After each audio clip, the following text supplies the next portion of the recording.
Okay, let's talk about the pathology of our urinary system.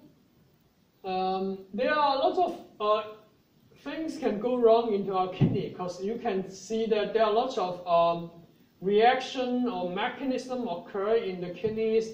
The kidneys is a and the nephron, each nephron is a very tiny little functional subunit, and they are susceptible to damage or changes in blood pressure because the tubule, they are mostly simple. They are mostly one layer of epithelium that makes them very weak and very is prone to damages.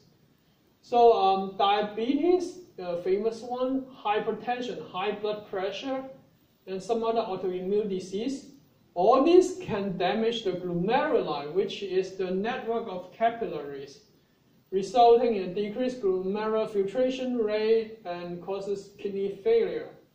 For example, hypertension, when you have too high of the blood pressure, the high blood pressure can damage the capillary in the glomerulus because the glomerulus is basically a capillary that is made up of one layer of a simple squamous cell.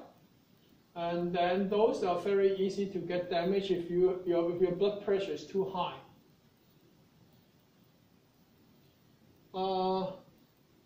Pyelonephritis. Pyelonephritis is a term to describe infection of the kidney infection. Kidney infection most of the time is caused by your urinary bladder infection. Untreated urinary infection, the bacteria can continue to crawl up. So what happens is that for women, women have a very short urethra.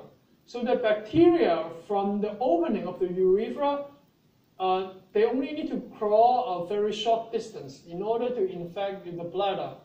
If bladder infection is not detected, then the bacteria will continue to grow inside the bladder, and then they will continue to move upward through the urethra all the way back to the kidney. That causes this pyelonephritis.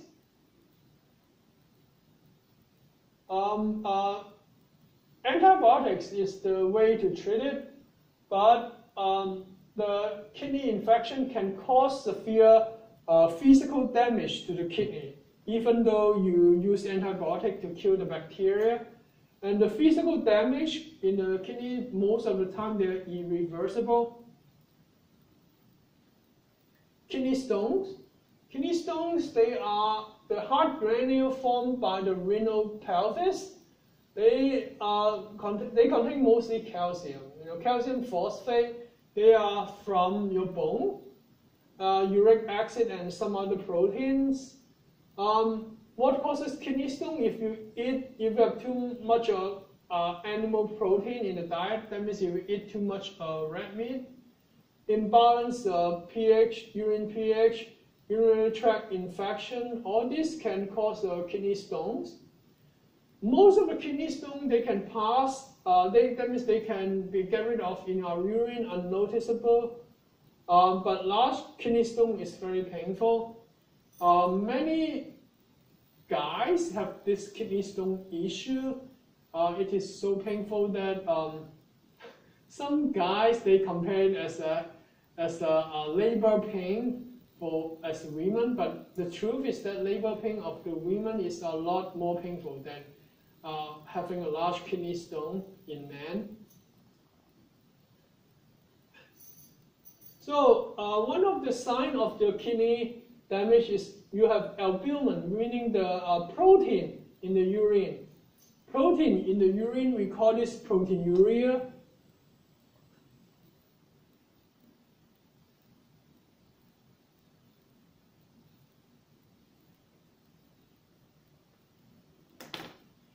That means in your urine you have protein in it. Albumin is a protein, one of the plasma protein.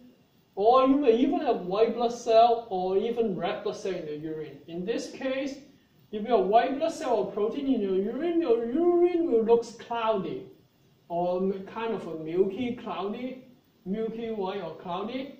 If you have red blood cell, of course your urine will turn pink.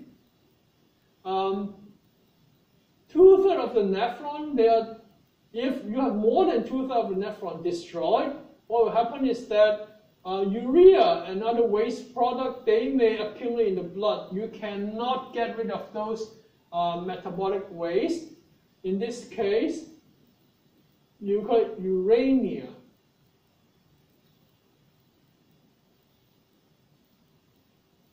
And retention of water and salt in your body tissue, it will cause the swelling of your body tissue, aka edema. Edema is cause the swelling of your tissues. Eventually, it can also affect your heart, as you know that kidney, the urinary system, work in conjunction with your cardiovascular system. It helps your cardiovascular system to maintain optimum blood pressure and blood pH. So if your kidney is damaged, it may eventually lead to heart failure. For patients who have kidney failure, they can do hemodialysis or simply require dialysis.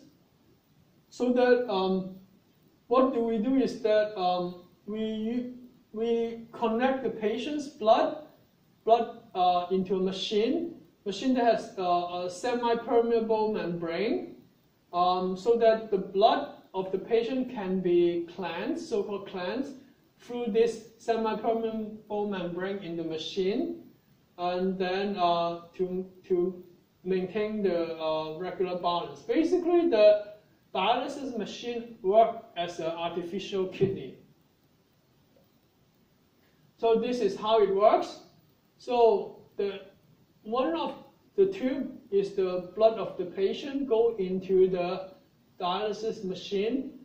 So the blood will go through all these tubule that is semi-permeable, and then you have the fresh dialysis. Fresh dialysis is like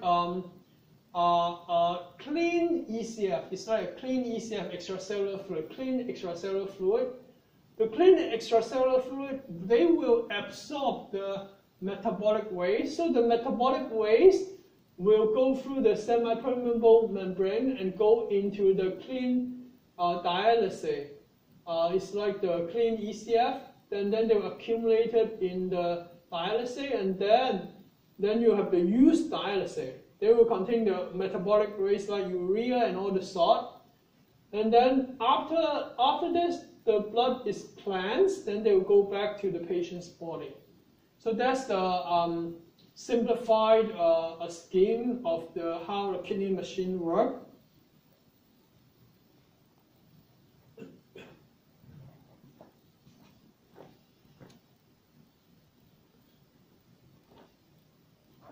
And then, let's say if the dialysis center is closed, if the patient is in the urgent needs of having a dialysis, what can the patient do? They can do something called ambulatory peritoneal dialysis. Say continuous ambulatory peritoneal dialysis. What it means is that they inject the dialysis, the fresh dialysis, the clean ECF into the abdominal cavity, so that they use the peritoneum, which is a serous membrane that surrounds your internal organ in your abdominal cavity. And they use this peritoneum, this membrane, as a semi-permeable membrane, so that when the clean dialysis is injected into the abdominal cavity, then the metabolic waste and salt, they will go from the blood vessels and then go through the peritoneum, the semi-permeable membrane, and then they will be absorbed by the fresh dialysis. And then the fresh dialysis will remain in the body several hours later. I mean, when the dialysis center is reopened again, then they can take it out. They can remove this fluid. Of course, the ultimate way to treat the kidney failure is the kidney transplant. It is this is a big business. Okay, in the black market, this is a big business because the donor is in short supply all the time. Success rate is high. Many people they cannot wait in the legal official hospital list. Then they go through the black market. They pay very expensive money to get the kidney. And regarding how they get the kidney, it is beyond the discussion in this class. But it is a multi-billion business, global business of this kind of black market kidney transplant.